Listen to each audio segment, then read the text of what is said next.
నమస్కారం. మొట్టమొదట మీ అందరికీ వినాయక చవితి శుభాకాంక్షలు. ఈరోజు గుంటూరులో private teachers and lecturers federation వారి ఆధ్వర్యంలో ఐకానిక్ టీచర్ అవార్డ్స్ తీసుకుంటున్న ఉపాధ్యాయులందరికీ కూడా మనస్ఫూర్తిగా శుభాకాంక్షలు తెలియజేస్తున్నాను. ఎందుకంటే ఒక వ్యక్తి యొక్క జీవితంలో తల్లిదండ్రుల తర్వాత ప్రముఖమైన పాత్ర వహించేవారు ఉపాధ్యాయులు. కాబట్టి ఆ ఉపాధ్యాయులు గనక వారి భూమికను సక్రమంగా నిర్వహించగలిగితే ప్రతి పాఠశాల నుంచి ప్రతి కళాశాల నుంచి దేశానికి ఉపయోగపడే పౌరులు తయారయ్యి బయటకు వస్తారు. కాబట్టి కేవలం సిలబస్ ముగించడం, పరీక్షలు పెట్టడం, పరీక్షల్లో విద్యార్థులను పాస్ చేయడం మాత్రమే కాకుండా వారి వ్యక్తిత్వాన్ని తీర్చిదిద్దే బాధ్యత ఉపాధ్యాయుల మీద ఉంటుంది అన్నది మనం అందరం కూడా గుర్తించాల్సిన అంశం. సెప్టెంబర్ 5వ తారీఖున మనం అందరం కూడా ఉపాధ్యాయ దినోత్సవం జరుపుకున్నాం. డాక్టర్ సర్వేపల్లి రాధాకృష్ణన్ గారి పుట్టినరోజుని ఆయన దగ్గరికి వెళ్లి ఆయనను సన్మానించడానికి వెళ్ళినప్పుడు ఆయన ఏమన్నారంటే, ఇది నా పుట్టినరోజు కాదు, ఇది ఉపాధ్యాయ దినోత్సవంగా మీరందరూ కలిసి మార్చాలి అని ఆయన కోరిక వ్యక్తం చేశారు. అంటే ఉపాధ్యాయుల ప్రాధాన్యత ఎంతో మనకు ఈ విషయం బట్టి తెలుస్తుంది. ఆయన జీవితం గురించి మాట్లాడుకోవాలి. ఎందుకంటే ఉపాధ్యాయుల గురించి మాట్లాడినప్పుడు డాక్టర్ సర్వేపల్లి రాధాకృష్ణన్ గారి గురించి మాట్లాడుకోవడం చేయాలి మనందరం. ఆయనకు లిటరేచర్లో, సాహిత్యంలో చాలా ప్రీతి.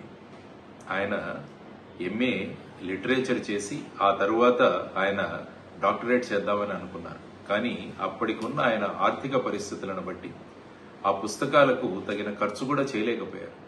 అందువల్ల వాళ్ళ బంధువు ఇంటికి వెళ్ళినప్పుడు ఆయన ఎంఏ ఫిలాసఫీ చేసి ఆ పుస్తకాలన్నింటినీ కూడా ఆయన కట్టలు కడుతున్నాడు అమ్మేద్దామని.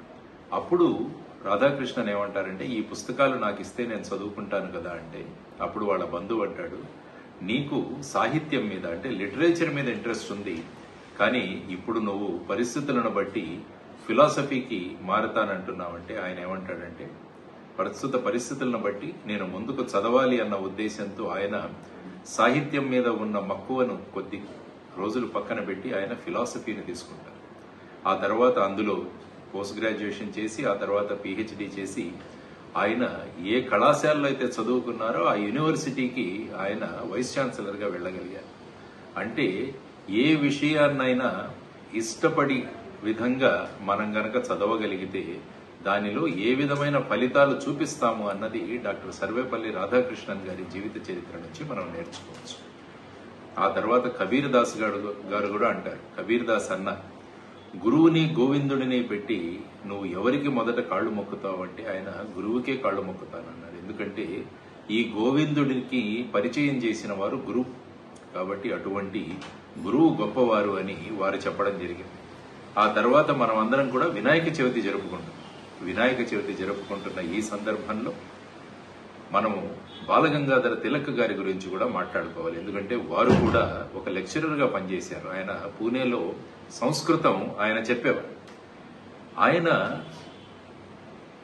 స్వాతంత్ర సంగ్రామంలో ఇళ్లలో ఉన్న గణపతులని సార్వజనిక గణపతులుగా మార్చాడు ఆయన. ఎందుకంటే బ్రిటిష్ వారి కాలంలో ప్రజలందరినీ ఒక తాటి మీదకి తీసుకురావడానికి సార్వజనిక గణేష్ ఉత్సవాల్ని వినియోగించాలన్న సందర్భంలో ఆయన మొదలుపెట్టిన ఈ సార్వజనిక గణేష్ ఉత్సవం అన్నది ప్రజలలో ఐకమత్యాన్ని తీసుకొచ్చింది. ఆ తర్వాత స్వరాజ్యం నా జన్మ హక్కు, దాన్ని సాధించి తీరుతాను అన్నారు బాలగంగాధర తిలక్. కాబట్టి అటువంటి ఉపాధ్యాయుడు ఎవరైతే ఉన్నారో వారు ఎప్పుడు కూడా దార్శనికులుగా ఉంటారు.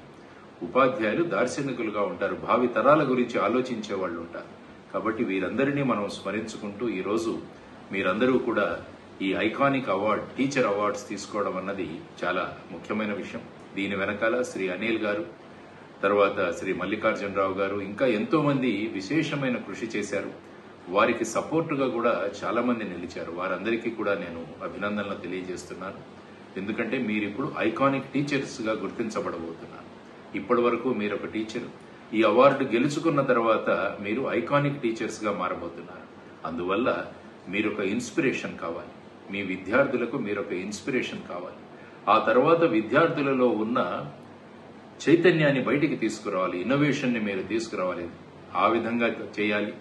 ఆ తర్వాత డెడికేషన్తో వారందరూ పనిచేసేటట్టు మీరు ఏ విధంగా అంకిత భావంతో పనిచేస్తారు అదే విధంగా వారు కూడా అంకిత భావంతో పనిచేసి మీ యొక్క ప్రభావం విద్యార్థి లోకం మీద ఉండాలని, ఆ విధంగా మీరందరూ కూడా భావి భారత పౌరుల్ని మీ కళాశాలల ద్వారా మీ పాఠశాలల ద్వారా దేశానికి అందిస్తారని నేను మనస్ఫూర్తిగా కోరుకుంటూ, ఈరోజు ఈ కార్యక్రమానికి నేను కూడా ప్రత్యక్షంగా వచ్చి మిమ్మల్ని అందరినీ కలిసే భాగ్యం నాకున్నది. కానీ కొన్ని కారణాల వల్ల నేను రాలేకపోయాను. ఈ ప్రకృతి వైపరీత్యాలు, దానివల్ల నేను రావాల్సిన వాహనం ఫ్లైట్ ఏదైతే ఉందో అది క్యాన్సిల్ అవడం వల్ల నేను మీ వద్దకు చేరుకోలేకపోయాను. కాబట్టి ఈ మాధ్యమంలో ఈ సాంకేతికత ద్వారా మిమ్మల్ని అందరినీ కూడా కలిసే అవకాశాన్ని నాకు కల్పించినందుకు శ్రీ అనిల్ కుమార్ గారికి, ఈ కార్యవర్గానికి మనస్ఫూర్తిగా కృతజ్ఞతలు తెలియజేసుకుంటూ, ఐకానిక్ టీచర్ అవార్డ్స్ తెచ్చుకుంటున్న మీ అందరికీ మరి ఒకసారి అభినందనలు తెలియజేస్తూ, ఒక గొప్ప భారతదేశం దిశగా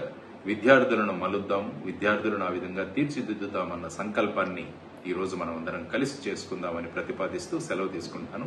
నమస్కారం. జై హింద్, జై భారత్.